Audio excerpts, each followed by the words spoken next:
Hey guys welcome to my mini vlog. ఈరోజు మీ ముందుకి మా పిన్ని స్టైల్లో అనదర్ రెసిపీ వీడియోతో వచ్చాను. మా పిన్ని ఈరోజు చికెన్ పకోడీ చేస్తుంది గాయ్స్, వెళ్ళి చూద్దాం పదండి.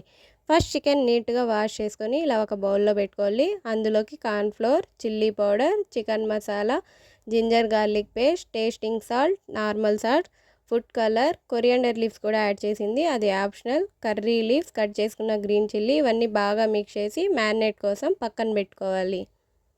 1 hour later. మ్యారినేట్ అయ్యాక ఇప్పుడు కడాయి పెట్టి అందులో ఆయిల్ వేయాలి. పీసెస్ అనేది డిప్ అయ్యేలా ఉండాలి. ఆయిల్ హీట్ అయిన తర్వాత మనం మ్యారినేట్ చేసుకున్న పీసెస్ని ఫ్రై చేసుకుందాం. అట్లీస్ట్ హాఫ్ అన్ అవర్ అన్నా మ్యారినేట్ అవ్వాలి గైస్ పీసెస్. మీడియం ఫ్లేమ్లో యూజ్ చేయండి. హై ఫ్లేమ్ ఉంటే పీస్ అనేది కలర్ చేంజ్ అవుతుంది, బట్ లోపల కుక్ అవ్వదు. ఇప్పుడు ఫ్రై అయ్యాక మనం ఒక ప్లేట్లో సర్వ్ చేసుకుందాం. నేను ఆనియన్స్తో గార్నిష్ చేస్తున్నాను. మీకు ఈ వీడియో నచ్చితే లైక్, షేర్, కామెంట్. వాయిస్ కొంచెం చేంజ్ అయింది because of cold. Stay tune for more videos. Bye.